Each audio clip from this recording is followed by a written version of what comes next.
Audio Jungle.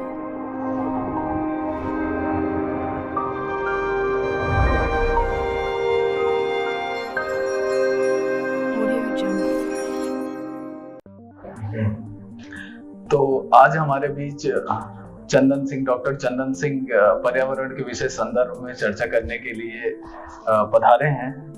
तो मेरा आपसे अनुग्रह है कि आज पर्यावरणीय कुछ गहरे मुद्दों पर कुछ गहरी बातचीत की जाए, जिससे पर्यावरण की समस्याएं क्या है, पर्यावरण की समस्याओं का कारण क्या है, पर्यावरण की समस्याओं को सरकार उसके समाधान किस प्रकार से संभव हो सकता है सरकारी संस्थाओं के द्वारा, या फिर एक आम जन जो है, देश का आम जन जो है, वो पर्यावरणीय समस्याओं के समाधान के लिए क्या कुछ कर सकता है। तो इन विषयों पर बातचीत करने के लिए डॉक्टर हरि सिंह गौर विश्वविद्यालय के शोधार्थी और चंदन सिंह हमारे सामने हैं, और आज इस विषय पर हम लोग चर्चा करना। जी बिल्कुल, धन्यवाद दिनेश जी। जैसे कि आप कह रहे हैं कि जो इन्वायरमेंट है ना, तो इसमें क्या ही त्रुटियां जो हो रही है या कैसे खराब हो रहा है, चाहे इन्वायरमेंट में कैसे बचाना है या इसमें सरकार क्या काम कर रही है। तो सबसे पहली बात तो हमें ये जानना है कि देखिए, ये जो पर्यावरण है ना, जो एनवायरनमेंट है, किसी एक व्यक्ति का ये धन संपत्ति नहीं है जो कि वो किसी एक को कह दिया जाए और उसको मेंटेन करे।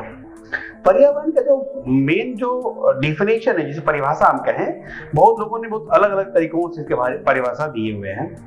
जो भी चीजें हैं, है ना, उन सबको जो आप हम देख सकते हैं, जिसे हम फील कर सकते हैं, जो आपके आसपास आपके सराउंडिंग्स में जो है, उन्हें हम एनवायरनमेंट कहते हैं। ठीक है, उसमें आपके अजैविक और जैविक दोनों, यानी कि लिविंग एंड नॉन लिविंग दोनों कंपोनेंट्स होते हैं। ये पहली साधारण सी बात है ना, जैसे हवा, पानी, जल, मतलब वही जल हुआ, और ये अपने लाइट्स है, प्रकाश हुआ, ये सब के साथ में जो जीवित जो चीजें हैं वो उनसे जुड़े हुए हैं। जैसे कि देखिए, बिना पानी के हम रह नहीं सकते, बिना हवा के हम नहीं रह सकते, पर हम रहें या ना रहें, पानी आराम से रह सकता है, हवा आराम से रह सकता है, प्रकाश जो सूर्य से आ रहा है वो आएगा ही आएगा, उसे कोई नहीं रोक सकता। ठीक है ना, वो आएगा ही आएगा, हम रहें या ना रहें। पर हमें रहना है तो उनका होना बहुत अनिवार्य है। अगर हम प्रदूषित कर दें या खराब कर दें, जिस पैमाने पे हमें चाहिए उस पैमाने पे ना रहने दें, तो हमारी जो आने वाले समय में जो हमारे अस्तित्व है, जो जब ये धरती पे, वो अपने आप से स्वयं ही वो लुप्त हो जाएगी। अच्छा, जैसे आपका प्रश्न था कि इसमें सरकार क्या कर रही है या कैसे सरकार कर पाएगी, तो मैं बता दूं आपको कि सरकार जो है वो अपने तरफ से इस पे अच्छा काम करने की कोशिश करती है, बहुत अच्छे से कर भी रही है। मुझे ऐसा लगता है कि पर्यावरण की जो समस्याएं हैं, उनके कारणों पर अगर आप थोड़ा एक देखिए, कारण तो अनेक हैं। हमें स्कूली लेवल से ही इसकी कारण बताना शुरू कर दिया था। जैसे कि हम लोग पहले बहुत अच्छे से लिखते थे कि क्या ही कारण हो सकता है, जैसे जो हमारा जो एनवायरनमेंट है वो पॉल्यूटेड हो रहा है, खराब हो रहा है, तो हम लोग लिखते थे यूज ऑफ प्लास्टिक, है ना, यूज ऑफ प्लास्टिक हो गया, यहाँ वहाँ कुछ चीज को फेंक देना, है ना, और कुछ भी यूं ही जला देना, और जो ठहरे हुए जो पानी हुए हैं उसमें अपने घर के वो सब चीजों का उसे उसको फेंक देना, कूड़े वूड़े को, उसको ना समझना, ये सब और इसमें और भी सोचे थे। जैसे कि जो बड़े बड़े जो इंडस्ट्रीज हैं, जो इंडस्ट्री सेटलमेंट हुई, तो उनसे जो अवशेष जो निकलता है, बिना उसके ट्रीटमेंट, बिना उसके फिल्ट्रेशन के, सीधे सीधे खर्चा बचाने के लिए सीधे सीधे जल में मिला देना, ना, ये सामने पड़ा था। और बहुत बड़े बड़े जो फैक्ट्री की जो चिमनी से धुआं निकल रहा है, बिना फिल्ट्रेशन के वो हवा में मिला देना, ये सब हम लोग पहले से लिखते हुए आ रहे हैं, और तब भी यही लिख रहे थे और आज भी यही लिख रहे हैं। आज जब मैं ध्यान करूं, मैं जब क्लासेस 4, 3 में, 3rd में, 4th में, 5th में पढ़ा करता था, उस जमाने में भी मैं ऑप्शन लिखता था कि what are the different causes of the pollution, environmental pollution. तो यही सब मैं कॉजेस लिखा करता था, किताब में भी वही हुआ करती थी कॉजेस, और आज भी यही कॉजेस लिखा जा रहा है किताबों में। इसमें कोई ज्यादा परिवर्तन नहीं हुआ है, बल्कि और एडवांस हो गया पॉल्यूशन करने में। तो क्या है इसके पीछे का राज, तो अगर आप जानना चाहें तो इसमें देखिए क्या है कि हम बहुत ज्यादा संवेदी जो है ना, जो उसकी इसके लिए एनवायरमेंट के लिए अपने हम नहीं दें, क्योंकि वो सीधे सीधे उसके प्रभाव लोगों तक दिखाई नहीं देता पूरा, क्योंकि स्लो चेंज होता है। ये जो चेंजेस चलती है ना एनवायरमेंट में, वो पूरे के पूरे सीधे सीधे नहीं दिखी। जैसे हमने कोई गोली चलाई और किसी के अंदर गया और छेदा, वो सामने वो मर गया। ऐसा एनवायरमेंट में परिवर्तन तुरंत नहीं होता है, वो धीरे धीरे होता है। तब तक हम बूढ़े होके निपट लिए हो रहते हैं, हमें पता नहीं चलता कि ये आज हमने जो कर्म किया है उसका भुगतान हमारे बच्चे जो आने वाले हैं कर रहे हैं कि नहीं कर रहे हैं, वो पता नहीं चलता है। पर ये होता है, ये चेंजेस होते हैं, और कुछ कुछ चेंजेस तो बहुत फास्ट अभी हो रहे हैं, जो अभी आप तत्कालीन देख सकते हैं एनवायरमेंट में जो चेंजेस हुए हैं। जैसे उत्तराखंड का केस ले लीजिए, है ना, अचानक जमीन नीचे को धंसने लग रही है। क्यों धंस लगी नीचे तरफ? कि भैया खदानें बन रही हैं, खुदाई चलने लगी है ना, जिसके लिए बहुत पहले इसके असेसमेंट हो चुका था कि यहाँ पे क्या करना है उत्तराखंड के साथ और क्या नहीं करना है। इसमें एक बार असेसमेंट होके बहुत एक कमेटी बनी थी, कमेटी के नाम मुझे याद नहीं है, शायद कोई कमेटी था, मुझे याद नहीं है। तो उन्होंने बहुत अच्छे से समीक्षा की थी चीजों को और लिख दिया था उन लोगों ने कि क्या करेंगे तो क्या होगा और क्या करना चाहिए और कैसे यहाँ डेवलपमेंट करेंगे।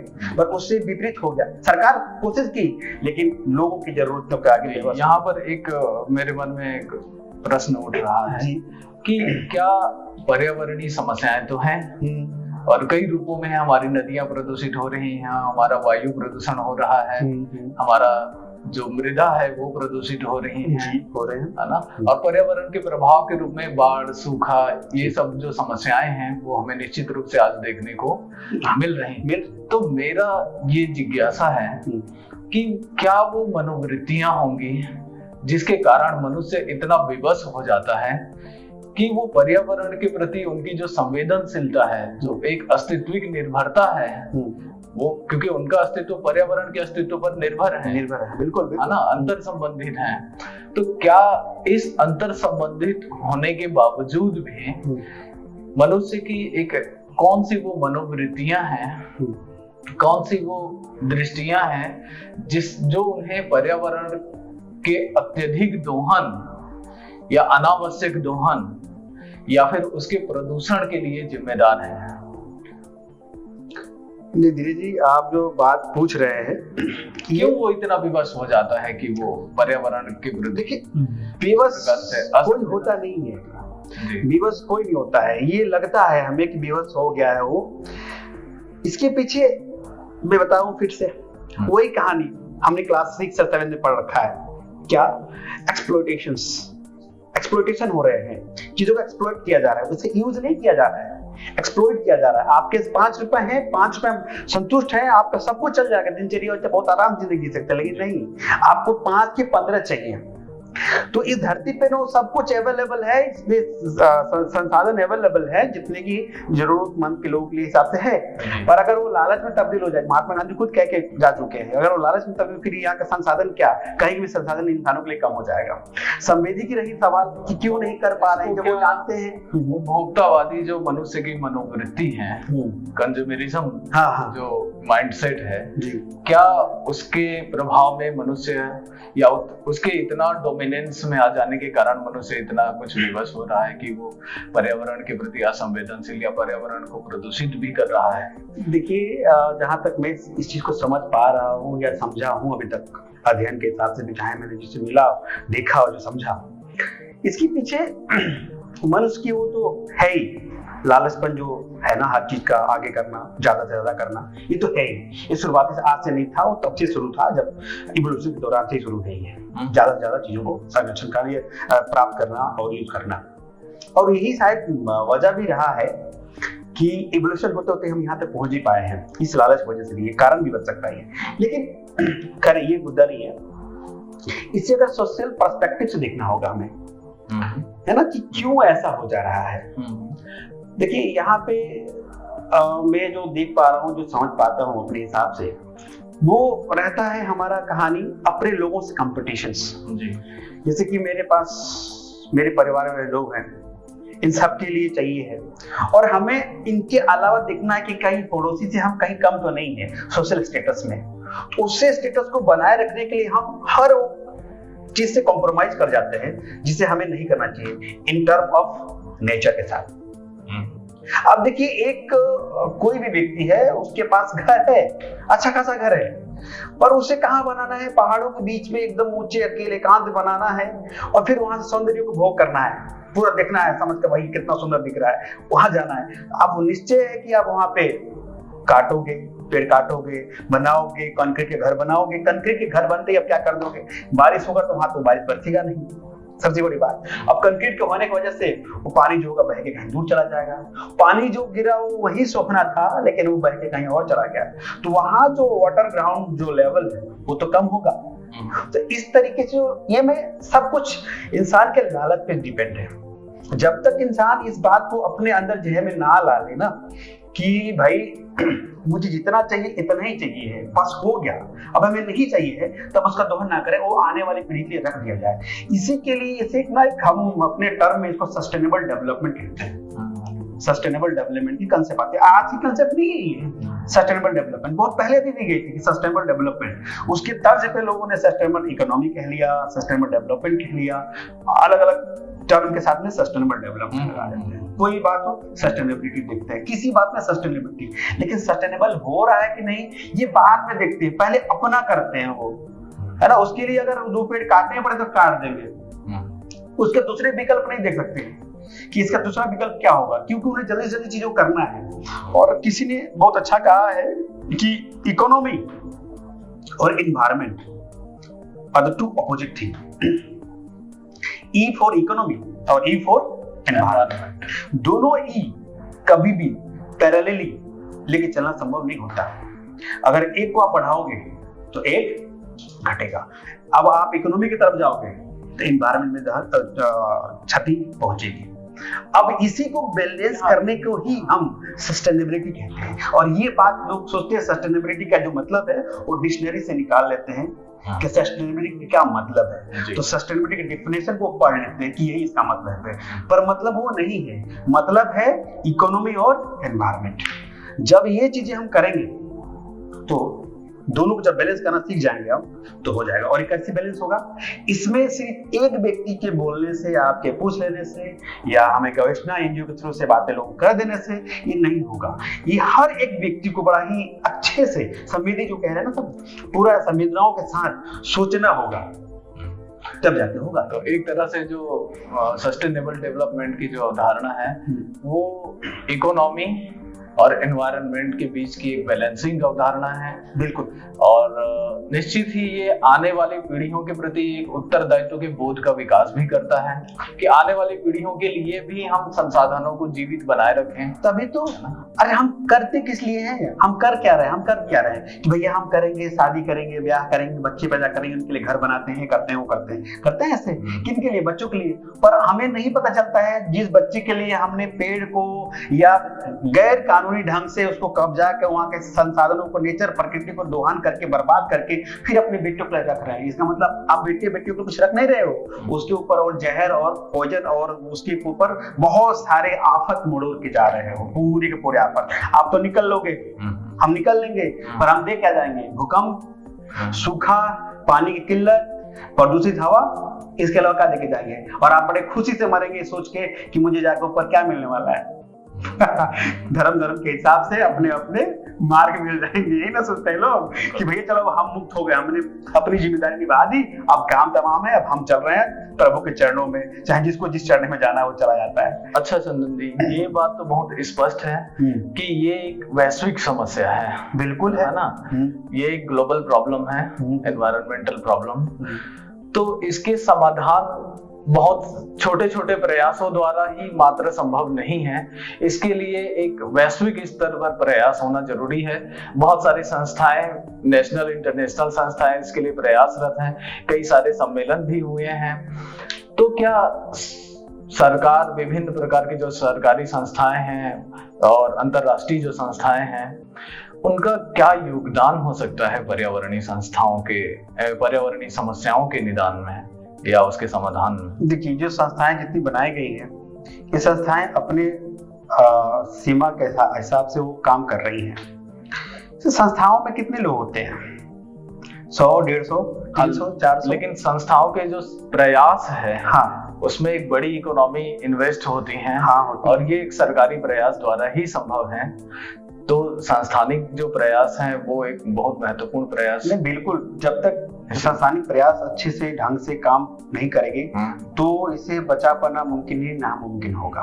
क्योंकि इसमें जो पढ़े लिखे लोग हैं, जो समझदार हैं, समझते हैं इन बातों को, उनको हर बातों को भुला के इसके लिए बड़ा एकजुटता लानी पड़ेगी, एक फाइट करना पड़ेगा। ये हमें अपने आप से फाइट नहीं करना है और ना ही एनवायरनमेंट से फाइट करना है। हमें अपने आप को मिला के इस आने वाली विपदा को रोकने के लिए हमें सब मिल के एक साथ काम करना हो। एक बहुत बड़ा फ्रीडम की फाइटिंग जैसे समझ लीजिए आप, इसे करना हो। और उसके लिए हम नीचे से लेके ऊपर तक जितने लोग बैठे हैं सबको अपने अपने घर से बाहर निकलना होगा और इसको ठीक करने के लिए एकजुट होना पड़ेगा।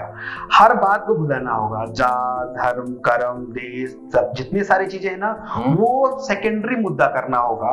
प्राइमरी मुद्दा हमें ये करना होगा कि हम सब एक हैं और इस पूरे एनवायरनमेंट को बचाने के लिए हमें क्या क्या मार्ग अपनाने पड़ेंगे। किस किस प्रकार की पहल करने की जरूरत है। बहुत सारे पहल हैं, जैसे कि देखिए, छोटा पहल तो आप घर से शुरू कर सकते हैं। एक आदमी से घर से निकलता है तो अपने साथ झोला लेके नहीं जा सकता, बैग लेके नहीं जा सकता है। वो जाके दुकान वाले से सब्जी लेगा तो उसमें वो पॉलिथीन लेता ही लेता है। ये क्योंकि उसके फैशन खराब हो जाएंगे भाई। वो कैसे जूट बैग लेके जाएगा वहां तक, उसमें आलू, वो भिंडी, करेले और भर के कैसे लाएगा? उसके लिए अलग अलग वो पन्नी में भर के लाएगा, नहीं तो मिक्स हो जाएंगे। घर पे बैठ के अलग अलग नहीं कर लेते हैं, छाछ लेते हैं, सब कुछ पैकेटिंग कर दिया गया, सब कुछ पैकेटिंग हो गया है। और जो अब पैकेटिंग करने की अलग अलग प्रॉब्लम है, अपनी है। लेकिन आप जो घर से निकलते हो सब्जी लेने के लिए ना, वो जब निकलते हो ना तो आप खाली आ जाते हो।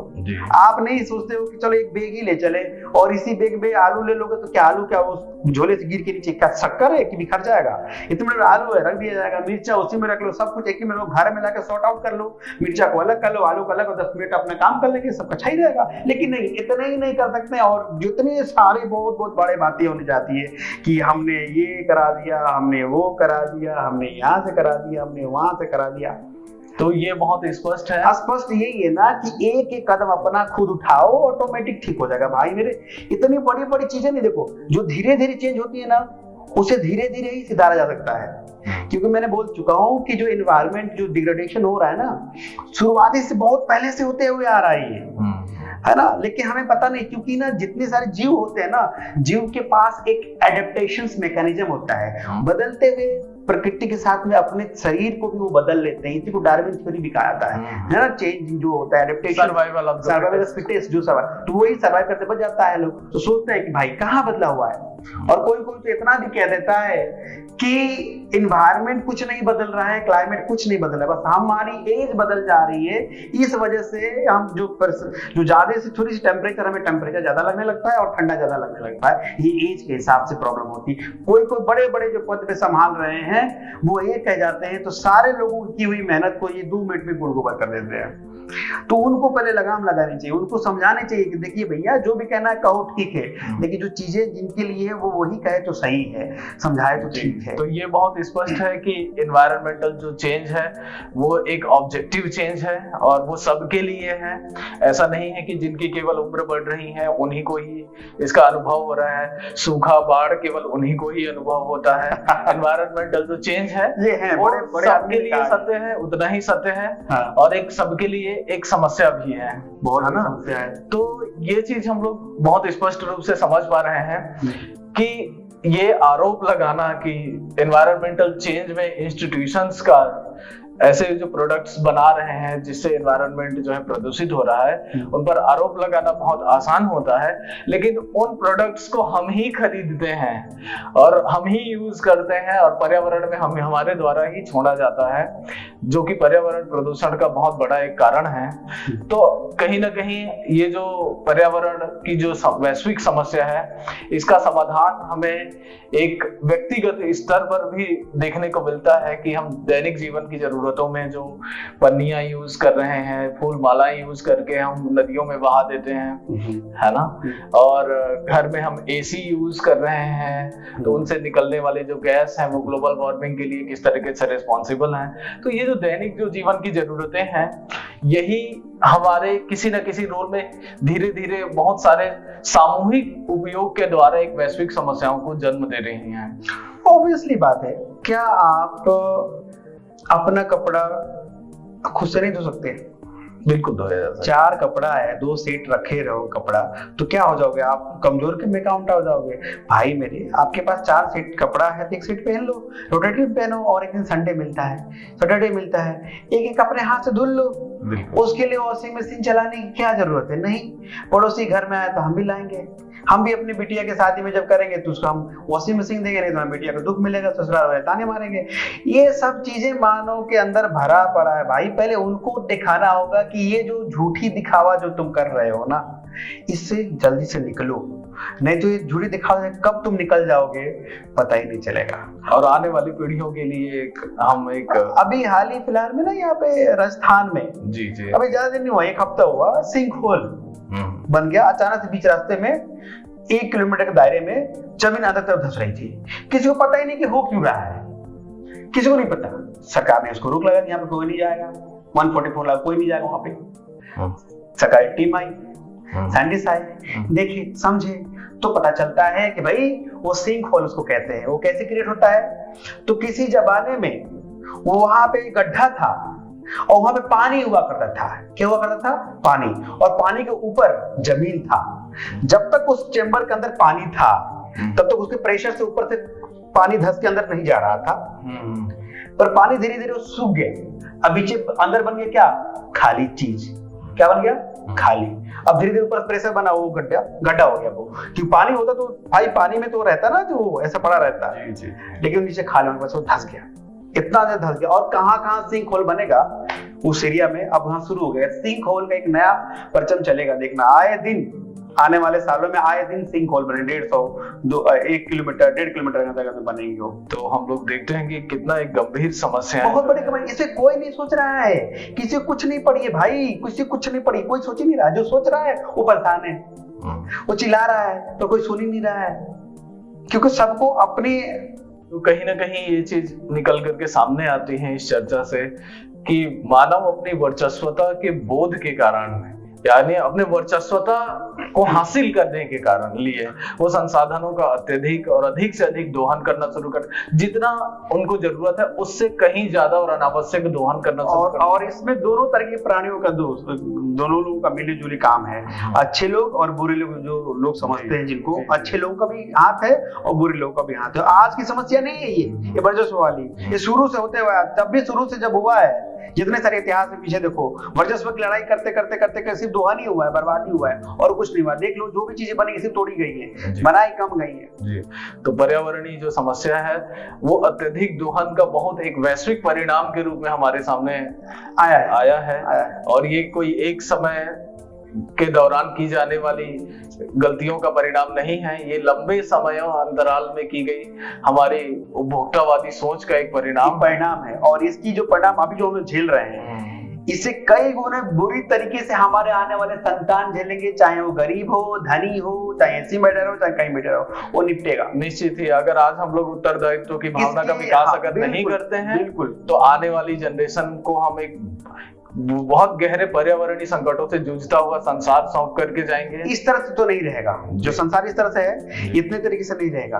हर एक चीज बड़ी मैकेनिकल हो जाएगा, हर एक चीज मैकेनिकल हो जाएगा, हर एक चीज को इंसान नहीं संभालेगा, फिर मशीनें संभालेंगे, फिर उस वक्त की स्थिति जो होगी वो कुछ और ही होगी। ये मानव सभ्यता, ये जो सभ्यताएं हैं, ये सभ्यता बस नाम की रहेगी, चलेंगे। अच्छा, एक समस्या और मुझे पता चल रहा है कि क्या टेक्नोलॉजी का जो विकास है, अब टेक्नोलॉजी का इन्वॉल्वमेंट एक मानवीय जीवन में इतना बढ़ चुका है कि हम उसको लगभग रोक पाए ये संभव नहीं दिखलाई पड़ता है, और रुकेगी भी नहीं। तो चूंकि इसका एक मानवीय सभ्यता के विकास में एक बहुत बड़ी भूमिका और योगदान दिखता है, तो क्या टेक्नोलॉजी के साथ हम अपने एनवायरमेंटल सस्टेनेबिलिटी को क्या मेंटेन करने की हमारे पास कोई परिकल्पना है? लेकिन परिकल्पना किया जा सकना संभव है भी या नहीं? बिल्कुल हो सकता है और हो भी रहा है। अभी जो भी पहले जो हुआ, जिस तरीके से कब्जा चला, जिस तरह से हमने बर्बाद किया, जिस तरह से हमारे पॉपुलेशंस बढ़े, जिस तरह से हम बढ़ा रहे हैं, तो डर माहौल पैदा करके बढ़ा रहे हैं, पॉपुलेशन बढ़ाए जा रहे हैं, क्योंकि करनी सबको शादी है, सबको मम्मी पापा बनना है, सबको बच्चा पैदा करना है और करना भी है भाई, करो, कोई प्रॉब्लम नहीं है। बिल्कुल। लेकिन सिंपल सिटी के साथ रहो। और जितनी बिगड़ी है ना, जो चीजें बिगड़ी है इसको टेक्नोलॉजी ही साफ कर सकता है और टेक्नोलॉजी इसको दोबारा कर सकता है। फिलहाल तो अगर नहीं करोगे तो नेचर तो कर ही लेगा, नेचर तो करने पे तुल चुका है, वो कर ही लेगा, सब बराबर कर देगा, तुम्हारी टेक्नोलॉजी धरे की धरे रह जाएगी। ठीक है ना। लेकिन अभी बहुत ज्यादा कुछ बिगड़ा नहीं है, अभी उन्हीं टेक्नोलॉजी का इस्तेमाल करके हम अपने सारे चीजों को सफा और मेंटेन करके रख सकते हैं। जर्मनी से सीख लेना बहुत जरूरी है। अपने नदियों के अपने वो जो नाले जो बहते हैं शहरों के नाले, उसकी पानी आप हाथ में उठाओगे उसमें मछलियां चल रही हैं एकदम फास्ट, पूरे क्लीन वाटर है। क्यों? क्योंकि वो पानी को पहले अपने मेन वाटर बॉडी मिलने से पहले उसे फिल्टर कर देते हैं, उसे ट्रीटमेंट दे देते हैं ताकि उसमें कुछ भी ऐसा चीजें ना बचे। और देखिए वहां का पानी कितना स्वस्थ है, कभी जाकर देखिए। पर हम ये नहीं कर सकते, अभी तो हम अलग ही मानसिकता में चल रहे हैं कि हम कितने किसी की बात माने, किसकी कितनी बात नहीं माने। हमने अपने संस्कार को देखा कि संस्कार देखो हमें कोई मतलब कोई प्रॉब्लम नहीं है, देखो संस्कार में ना आप अपने पर्यावरण को जोड़ो।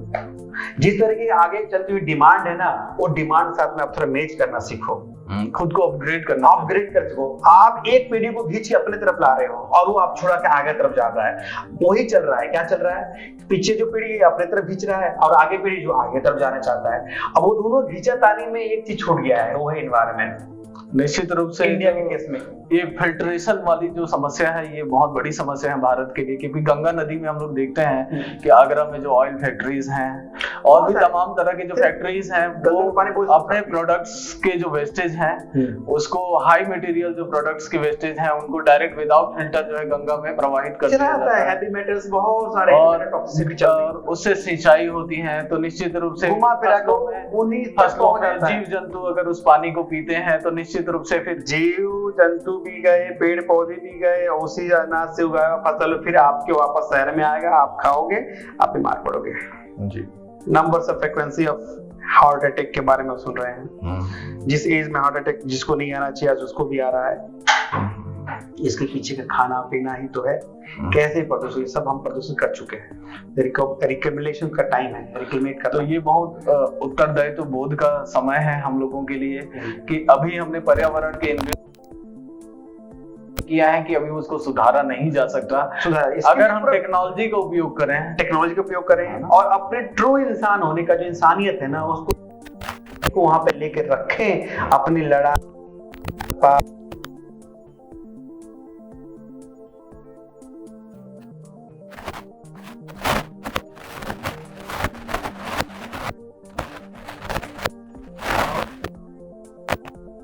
उसके रास्ते तो उल्टा दरियाएंगे।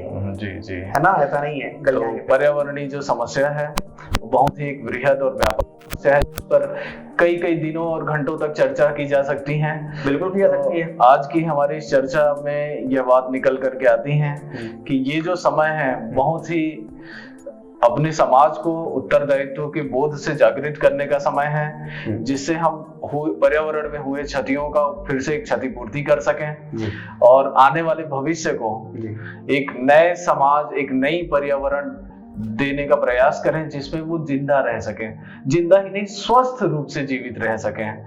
तो आज हम लोग इस चर्चा में एक बहुत ही इस ज्ञान मंथन से बहुत नई चीजें निकल करके सामने आई। नहीं, करनी भी जरूरी है। इसी प्रकार की चर्चा नए विषय और नए मुद्दों पर जारी रहेगी। बिल्कुल। तब तक के लिए धन्यवाद। Thank you.